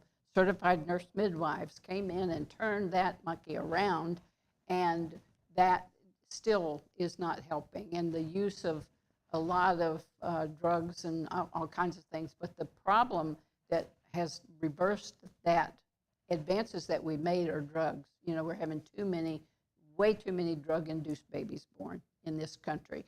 And so that in itself has kind of left me a bit disheartened to come up with very broad, I'm 77 years old, and the energy has dissipated. No, it hasn't. Oh. No, it hasn't. I think we have time for two or three more questions. I have one. I was in the National Health Service Corps for 3 years back in the early 80s, as were a number of my colleagues in medical school. Yeah, my name is Mark Johnson. I'm a past president of the college. I was a public health officer in Colorado for 35 years. One of the big reasons physicians did not stay in the rural communities wasn't the community, it wasn't the healthcare, it was the dissatisfaction of the spouses or partners, or the concerns about education for their kids. Are any of the agencies or programs doing anything about those issues? Well, all I can say is we need more folks to work at community health centers. So if spouses want to work at community health center, you're welcome to. If your kids, and this is a real thing, is, we see this situation. We had a year ago, I was at one of our annual conferences, and I sat down and spoke with this young man. He is from North Carolina, and he's currently in a neurosurgery fellowship, right? He serves on the board of his local community health center as a patient representative. And I asked him, "What's your story?" And he said, when we first moved to North Carolina, my mom took me to the community health center as a kid, as a patient, because we were uninsured, we didn't have health care anywhere else. So that was his first exposure. From then on, when he got to high school, he did an internship at the community health center and did basically front desk, greeting patients, helping them find their way. Afterwards, when he was done with college, he did an apprenticeship as a medical assistant at that same community health center. And then that is what inspired him to go to medical school, and that is what inspired him to serve as a board member. And so you see this kind of life story. We've seen so many examples at community health centers where someone starts off as a nurse, someone starts off as a medical assistant, and then they become, say, a CFO, a CEO. And we really want to build on that model. And so we think of it as, when we say community health center, we actually think about the community. We think about, if you are a provider, if you are a physician, and you are coming to the community health center to provide services, we want to offer opportunities for your spouse, for your children to grow in that community. It's not an end-all be-all solution. You mentioned schools, for example, is a big challenge. That is not a space that we're able to do much in directly. So it's a bigger problem. It's a system-wide challenge, but we're trying to do our small part. Yeah, I'll answer that by just saying I had an opportunity back in August to go to a meeting that's sponsored by this nonprofit organization called 3RNet.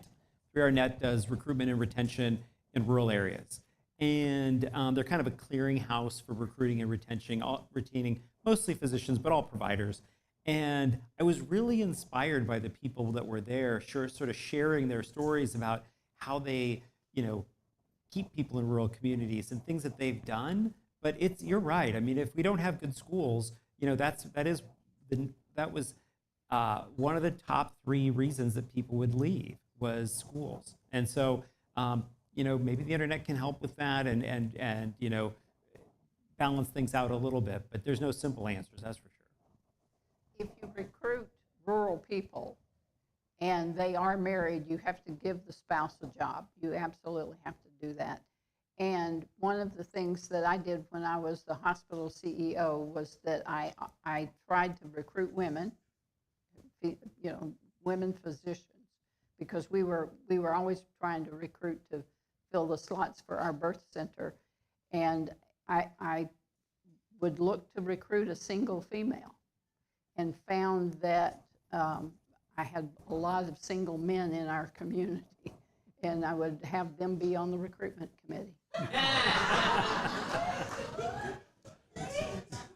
What's your job? It's the Green Acre effect. It's going from New York to Iowa or Colorado, and there's no culture, there's no social, there's no that you're used to as a spouse.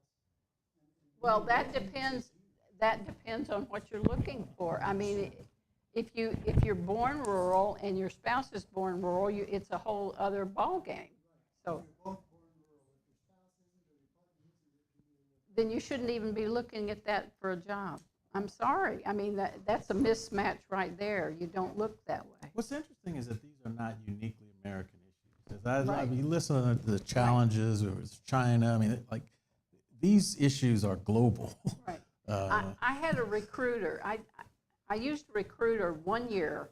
I had a recruiter send me a female OBGYN to interview who came in the dead of winter to our community and did not even wear a coat. And I had her there for 30 minutes and then drove her back to the airport. I mean, Can I give a quick story? There's a couple questions I want you to take, but just about culture in rural areas. Last week, my wife and I had an opportunity to go to it was a quartet in the town of Ainsworth, Iowa, which is maybe 300 people, if that, at the Ainsworth Opera House. And through a grant through the National Endowment for the Arts, this quartet from Iowa City, which is only 30 miles away, came and performed. And it was phenomenal. I mean, one of the players played a sitar, which is an ancient sort of Persian instrument. And, here's this guy that was 20, 30 miles away, and he's performing to a group of, 50 people in a small auditorium. So there's culture everywhere.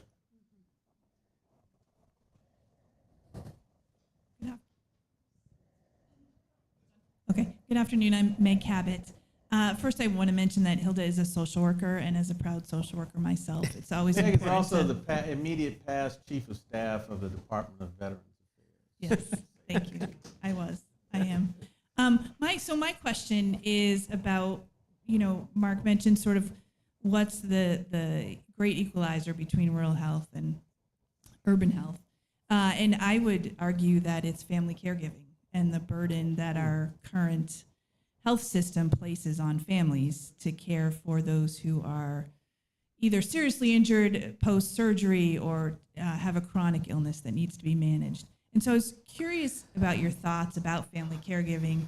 Certainly there's been a lot more policy work at the federal level and at the state level around family caregiving and supporting family caregivers. But I'm curious about your thoughts sort of in the rural health space about that particular topic. Hilda, that's right up your alley. Is it not? Why am I so tired? Well, Meg, we're just not doing enough. I mean, it's the older we get, you know, the boomer generation, we're caretaking and needing caretakers right now, and there's just not enough resources out there. There really isn't. My husband and I we built a house about 10 years ago, and we did a full ADA in our house, so we're ready. But we are ready and hoping that we're going to find a caretaker that's going to be able to take care of us. But we have to, I think that in terms of the agencies that are out there, I'm worried that there are not going to be enough agencies, not let alone individual caretakers, to spread out among the communities of people that need them.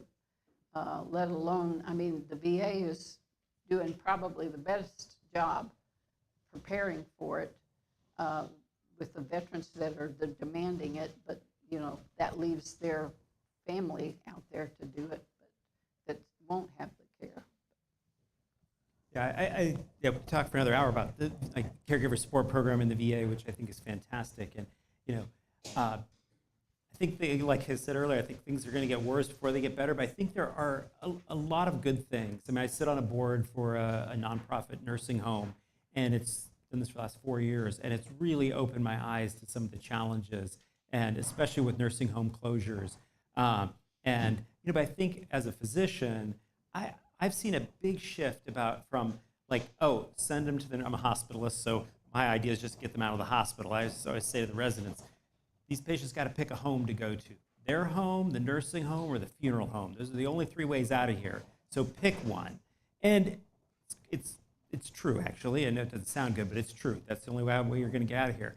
And so how do we support people to get to their home? And it is hard in rural areas where there's smaller amount of resources and number of people, but I think we're thinking about things differently. So I'm optimistic about that.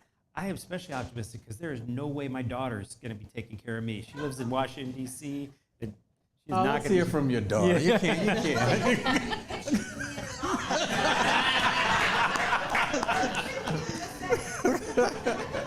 Good point. I'll pass this on for you. I'm not going to be able to top that. Okay. Just in terms of when we think about community health centers and how to integrate caregiving and family caregiving, I think we've taken the approach of we need to think about the total cost of care and capture that and sell that as a saver to the government. And so 2 programs that we're looking at, one is the PACE programs idea, and that's one where community health centers are increasingly becoming more active. Now the challenge is a lot of the PACE funding relies on total state budget availability, which relies on Medicaid availability. So that's a point of tension right now, and we are working very hard to have top-to-top conversations with CMS on how to make PACE more available through community health centers in every state. The other would be on the dual eligible side of things, and this is something that I worked on when I was on the Hill. And you know, I say, in my opinion, 340B and dual eligibles are 2 things that no Hill staffer wants to touch. And one of the reasons is because it's more complicated when you know all 2 pairs and family caregiving and living at home. And the problem is that the data is very mixed on how we're doing care for these individuals. So all I'll say is that we're not only going to have to think about the workforce and how to support family caregiving, but also how to pay for it. And in our view, we have to take a total cost of care approach and can't just be each service is billed for as it's provided. So you have the last word from the panel. I want to express my heartfelt thanks for the opportunity to share the stage with this august group. I want to apologize and let you know that it was not intentionally false advertising. This is marketed as the Dan Blumenthal lecture. But at a moment when there's not enough conversation and engagement and interaction in our democracy, we just thought it was pretty important that we engage in conversation rather than a series of lectures. So blame me if it didn't go over well, but we appreciate you being a part of that conversation. And please join me in thanking our panelists.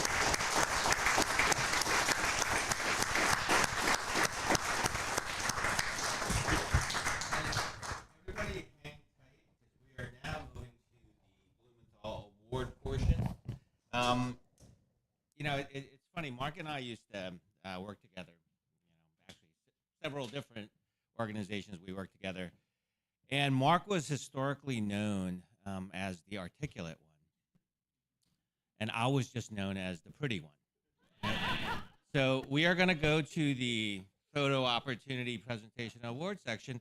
As we do that, if you would like to make very short comments in accepting your award, that would yeah.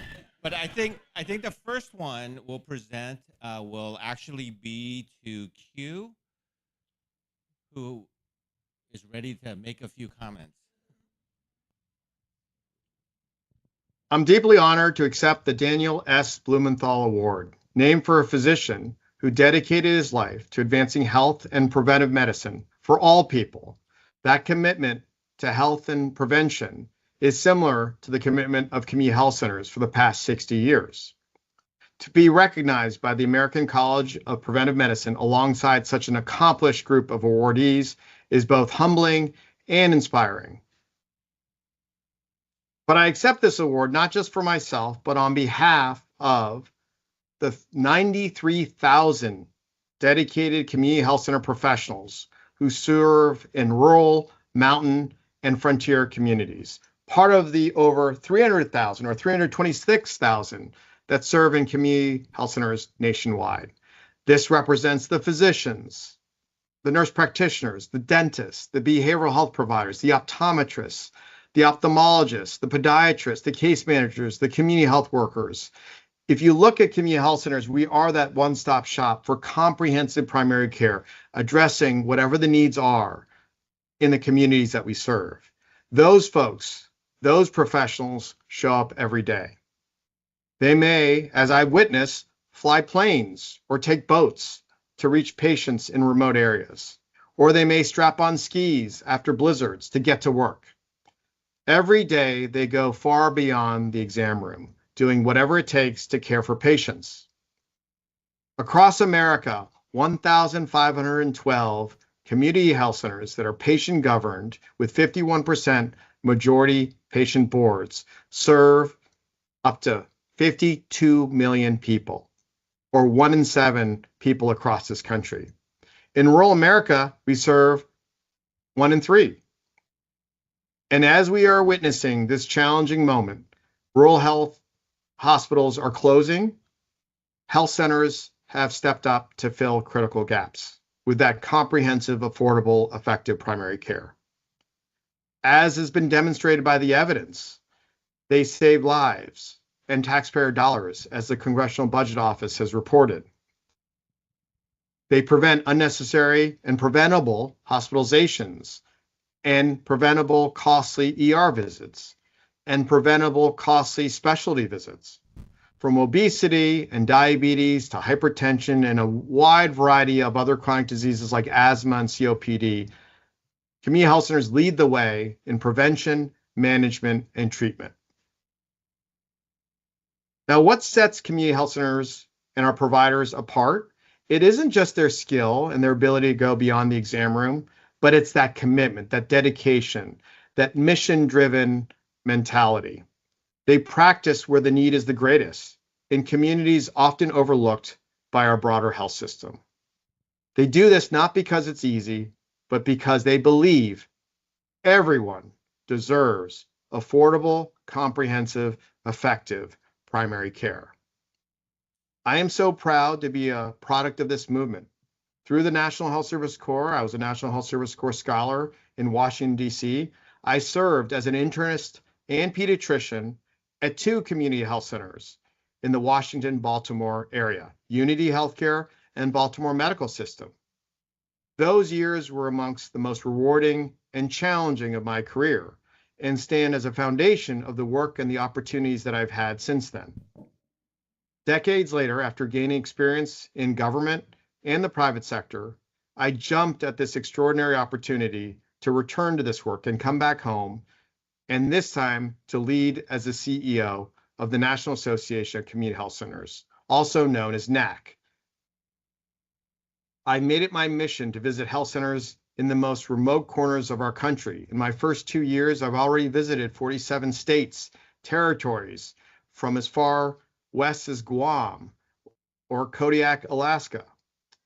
We've also done extraordinary work in Washington, D.C., as we've been nonpartisan and gotten bipartisan support with our fly-ins, where we bring in these rural health center leaders to Capitol Hill and to state capitals to share their stories directly with members of the administration, members of Congress, and other leaders who are policymakers at a state and national level. We're helping policymakers to truly understand both the challenges these centers face and the essential role, the foundation they play in building thriving rural communities. In rural America, health centers aren't just healthcare providers. They're also economic anchors and job creators. They create reasons for people to stay and invest in their hometowns. Having access to that affordable, comprehensive, effective primary care is so essential for not only patients, but families and those communities. What unites all of us in this work is a simple but powerful belief. Your health and well-being should never depend on your zip code. So it is an honor to stand alongside each of you as we work together to bring affordable, comprehensive, effective primary care and health care to every corner of rural America. Thank you so much for this incredible recognition, and thank you to the countless community health center heroes who inspire me every single day. All right. So, please grab it. It's very heavy.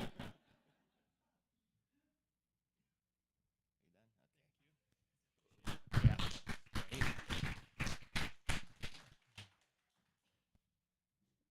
When you make your comments, we will play music.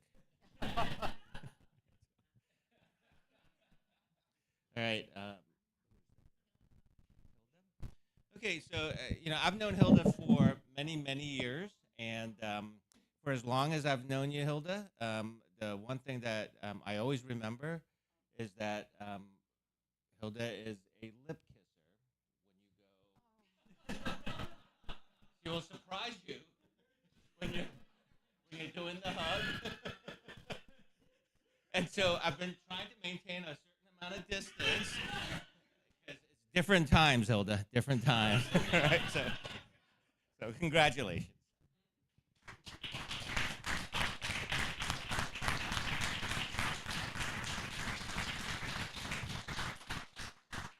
Andrew Young is a liar. That is the third time he's lied to different people. Well, I want to thank you all very, very much, and I have to tell you, this matches my kitchen. This is a wonderful honor. I'm very surprised. I really, really am surprised. I didn't think it would be so elegant. And one of the things that makes this such a special honor for me, not just sharing it with Riyang and Mark, is sharing it with my very sweet husband in the back, Dennis Zarodnik. Thank you all. Thank you.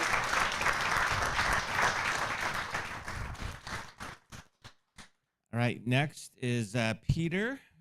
Peter and I think the first time I met Peter was at a National Rural Health Association meeting in Miami, of all places.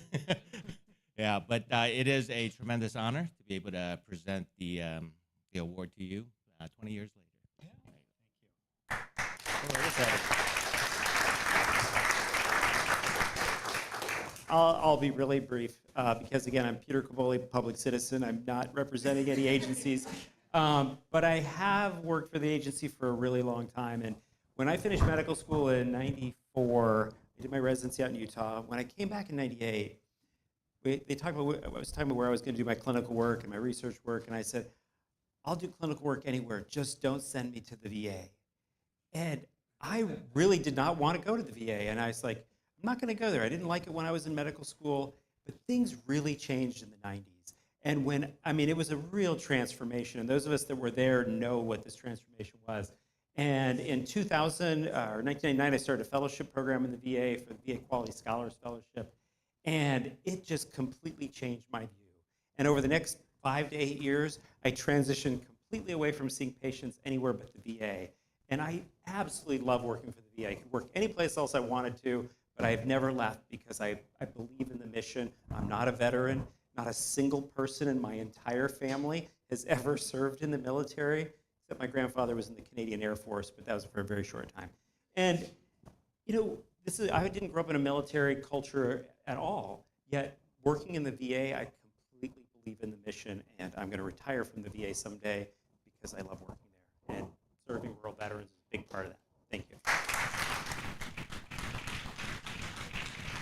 All right.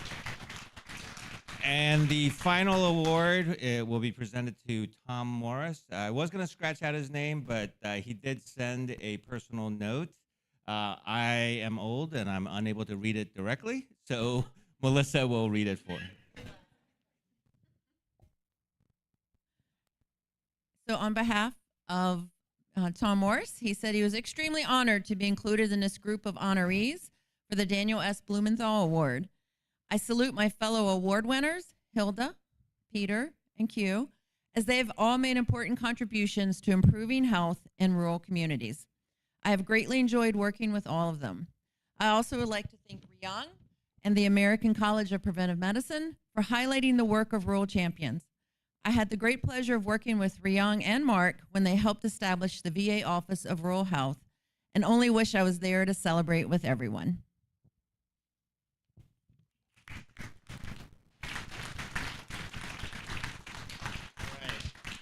So I'll just make some very quick closing comments.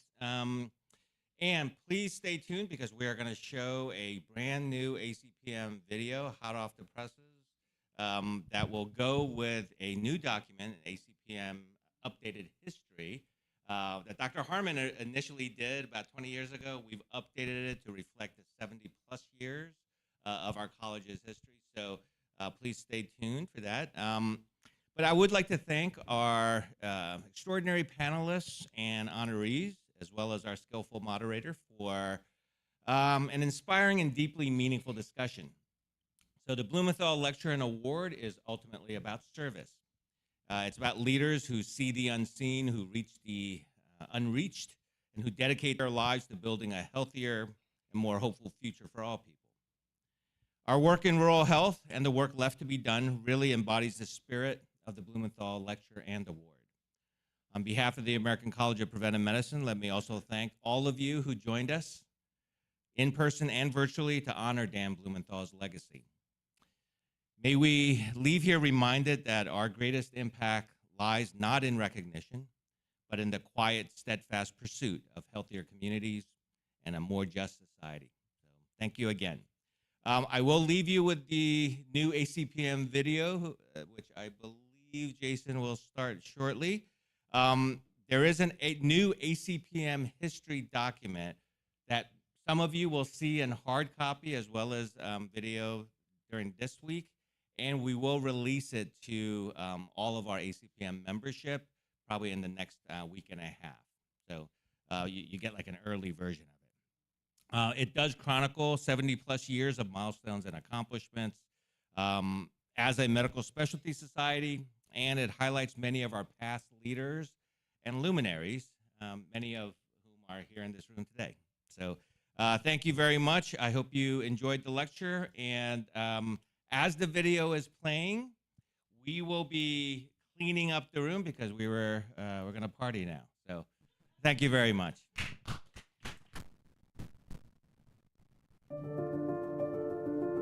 For over 70 years, ACPM has been at the forefront of prevention science.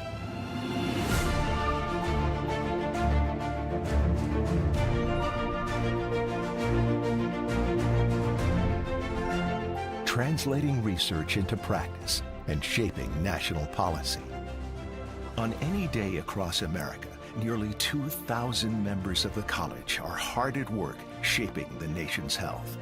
At the center of our health ecosystem, the college's strong foundation spans the decades. From its founding members, who helped aviation medicine take flight and developed the polio vaccine, the shot felt around the world. They've created the safest conditions to send astronauts to space, drew the first link between smoking and cancer, and helped issue the nation's first nutritional guidelines.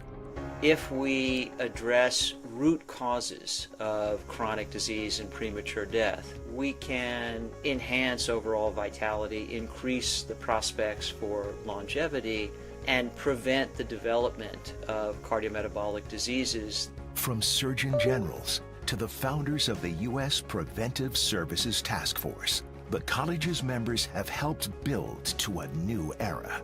I founded the U.S. Preventive Services Task Force because there was a clear need in order to expand preventive services to develop an evidence-based assessment that was irrefutable. We're in a phase right now where we may be moving away from the historic sick care system into a well care system. So we've got to reverse this epidemic of chronic diseases due to chronic systemic inflammation with behavior change and environmental changes. Who better to do that than preventive medicine physicians who are clinically trained, understand the science, understand practical approaches to help physicians deliver that care.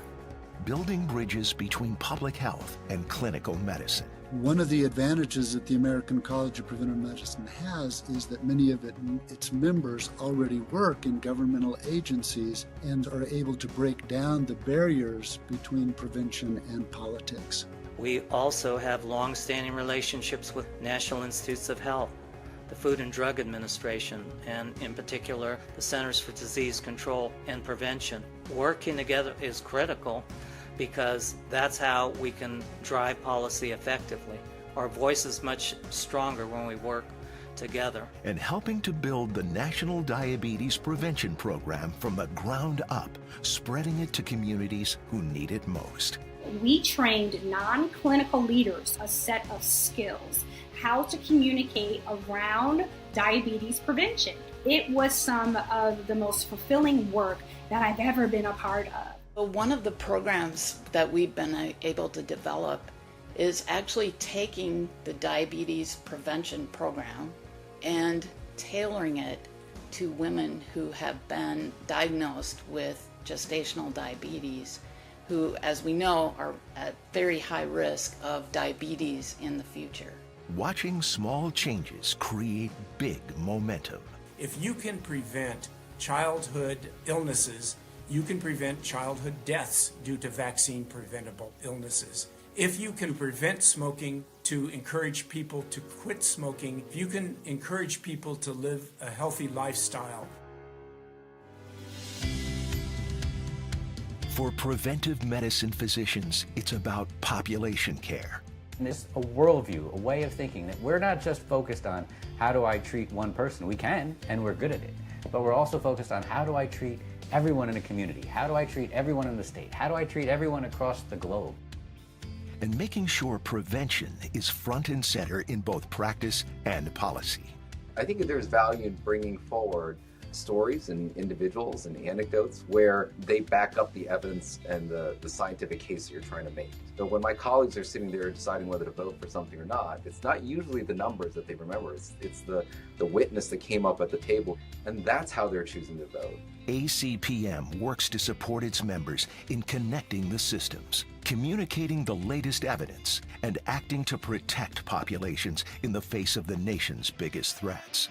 And during the largest health crisis of our generation, ACPM members helped keep hospitals open, provided leadership at local, state, and federal levels, and educated the public on what it would take to bring the pandemic to an end. During the pandemic, the college truly galvanized our members around the tenets of prevention. From emergency preparedness, dealing with the broader community issues that go beyond the individual patient level, understanding the role of vaccinations. from the halls of academia to corporate America, and on the front lines around the globe, protecting our active military and veterans. The military has always had a primary emphasis on disease prevention and health promotion because its primary product is a fit and healthy, ready force. And that begins with prevention. Young men and women who operate the Air Force aircraft and other systems, you're looking after their health, first order, but you're also looking after their safety in an occupational sense, in a flight medicine sense, but also in a general community public health situation to ensure that the troops and in some cases families are healthy in that environment.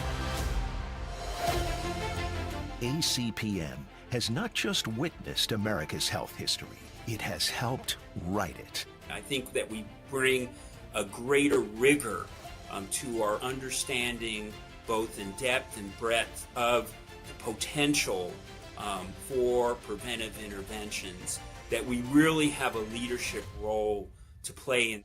Learning lessons that create impact. When you come to a table, whether it's a political table or a business table, you don't just bring your medical mind. You have to understand the entire discussion, how you create value in a business, how you create value in a society. And if you just wait for the medical question, you'll miss out on so many other opportunities where preventive medicine could have really helped. Today, from new tech systems to the advent of AI and preventive medicine's new membership in the match, a whole new generation is joining the ranks to protect the nation. The future of preventive medicine looks very bright to me. It's because medical knowledge and medical technology are so rapidly advancing. The college has a great opportunity to step in and really move the country forward on how do we think about prevention in an intentional way. There are too many challenges, they're too diverse, they're too nationwide, so we need a home. And that home, of course, is the American College of Preventive Medicine. We've been at the forefront of disease prevention since the middle of the century and proud to claim it. The American College of Preventive Medicine is my primary professional home. It's my family. ACPM, more than 70 years of proven prevention, leadership for a healthier tomorrow.